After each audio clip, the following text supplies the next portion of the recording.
खूनी जिसे police killer के नाम से चार्जशीट कर चुकी है, जिसे 3 कत्ल करके पूरे शहर में दहशत फैला रखी है, वो मुझसे अपना केस लड़ने की बात कर रहा है। 3 नहीं 4 खून किए हैं मैंने। लगता है शाम का अखबार आपने पढ़ा नहीं। पुलिस ने मेरे नाम के साथ खूनी जोड़ दिया है, मगर मैं खूनी तभी माना जाऊंगा जब अदालत मुझे खूनी करार देगी। और खुराना साहब, आप जैसे काबिल वकील के लिए मुझ जैसे लोगों को अदालत से बचाना चुटकियों का खेल है। मिस्टर विशाल अग्निहोत्री, मैं अदालत में इंसाफ के लिए लड़ता हूँ। तुम जैसे खूनियों की पैरवी करने के लिए तालीम नहीं लिया मैंने। हालात जो भी रहे हो, खून किया है तुमने, गुनाह हुआ है तुमसे। कोई गुनाह नहीं हुआ मुझसे जो हुआ उसे गुनाह मत बोलिए, क्योंकि वो जरूरी था इस शहर के लिए, इस शहर के सुकून के लिए। उन 4 लोगों की पहचान मिटाकर मैंने एक नेक काम किया मिस्टर खुराना, और इसके लिए मैं जेल की सलाखों के पीछे अपनी जिंदगी नहीं गुजारना चाहता, ना ही पुलिस से भागते हुए जीना चाहता हूँ, क्योंकि मैंने कोई गुनाह नहीं किया है। और आपके बारे में सब जानता हूँ मैं। कितने गुनहगारों को छुड़ाया आपने और उनको छुड़ाने के लिए कितनी कीमत ली आपने, सब जानता हूँ। अब खुद को नंगा करने में ज्यादा वक्त मत लो खुराना। साफ साफ बताओ कि क्या रकम चाहिए। 5 करोड़, 10 करोड़? हाँ?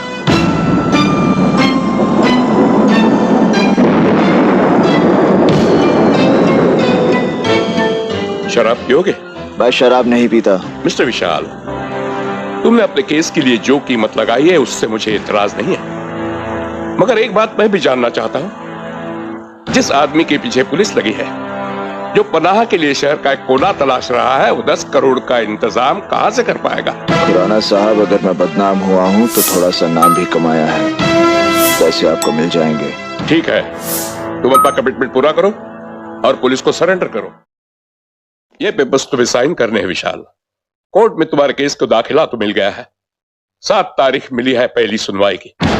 मेरे ख्याल से यह मामला 4 तारीखों तक खींचेगा।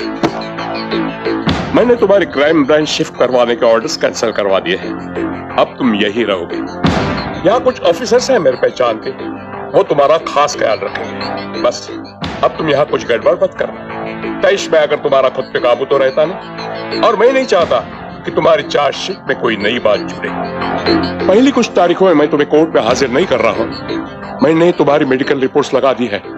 हो सकता है पुलिस का कोई मेडिकल ऑफिसर तुम्हें एग्जामिन करने आए, तुम उसके साथ। आप बेफिक्र रहिए खुराना साहब, मैं यहाँ कोई गलती नहीं करूंगा। मैं भी नहीं चाहता कि मेरी चार्जशीट में कोई छोटी मोटी बात जुड़े। आप मुझे लेकर ऐसे ही परेशान हैं। हाँ विशाल, मेरे करियर का पहला किस्सा है जिसे लेकर मैं वाकई परेशान हूँ। जिंदगी में कभी शिकस्त नहीं देखी, शायद ये भी वजह हो सकती है। खुराना साहब, आपकी काबिलियत पर आपसे ज्यादा मुझे भरोसा है। ये केस आप ही जीतेंगे, यकीन कीजिए। इस केस के बाद कानून के इतिहास में आपका नाम याद रखा जाएगा। अदालत में इस मामले की अब तक हुई कार्यवाही पर गौर करने के बाद एक बात साफ हो जाती है कि पुलिस के पास ऐसा कोई ठोस सबूत या गवाह नहीं है जिसके आधार पर मुल्जिम विशाल अग्निहोत्री को कातिल माना जाए। वकीली सफाई की दलीलें और विशाल के बचाव में रखे गए सारे सबूत भी यही साबित कर रहे हैं। लिहाजा ये अदालत विशाल अग्निहोत्री को बाइज्जत। ऑर्डर ऑर्डर, क्या हो रहा है? This is contempt of court. विशाल अग्निहोत्री अदालत की तौहीन है। विशाल अग्निहोत्री क्या कर रहे हैं आप? Order order mister Vishal Agnihotri अदालत की तौहीन है। I say stop it. I say stop it. This is contempt of court. Mister Vishal Agnihotri छोड़ दीजिए इन्हें। Order order, I say stop it. Order order, छोड़ दीजिए इन्हें। ये अदालत तौहीन है। This is contempt of court. छोड़ दीजिए इन्हें। I say stop it. छोड़ दीजिए इन्हें।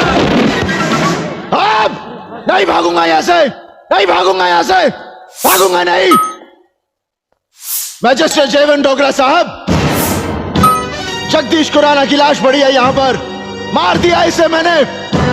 और आप ये कुर्सी छोड़ दो। आपको इस कुर्सी पर बैठने का कोई हक नहीं। अरे बचा लिया, आज मैंने आपको एक गलत फैसला सुनाने जा रहे थे आप। और ये जगदीश खुराना, इसने इस अदालत में यह साबित कर दिया कि मैंने कोई कत्ल नहीं किया, बेकसूर हूं मैं। नहीं, मैंने एक नहीं 4 खून किया मैंने। और ये बात ये भी जानता था। अरे अदालत में आने से पहले इसने सब कुछ जान लिया था मुझसे। इसे मालूम था कि मैंने किसे कब कहा और किस हाल में मारा है।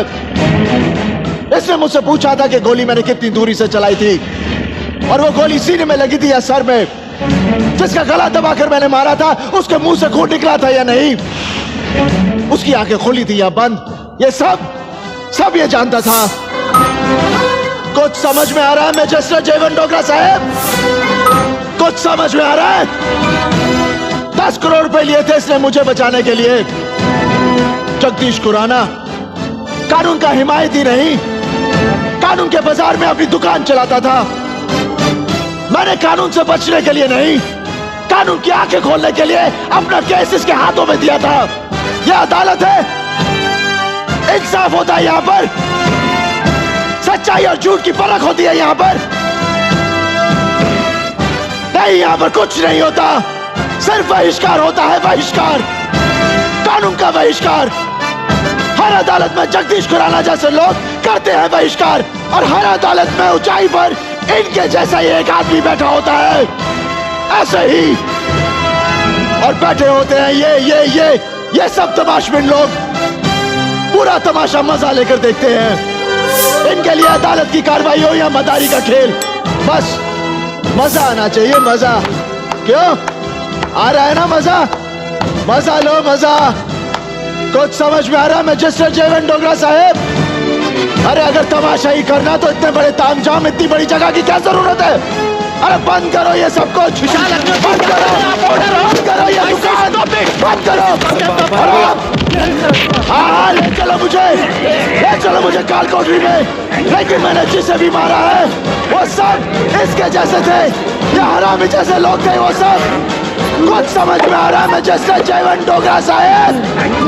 कुछ समझ में आ रहा है? अरे कुछ समझ में आ रहा है आपको? मैजिस्ट्रेट जयवंत यार। अच्छा इंस्पेक्टर, उस दिन कोर्ट के बाहर वो बैग तुम ही ने दिया था ना? हाँ, मैंने दिया था। तो फिर वो दारू की बोतल भी तुम ही ने डाली होगी। कहना क्या चाहता है तू? कि वो दारू की बोतल उस बैग में तुमने डाली थी।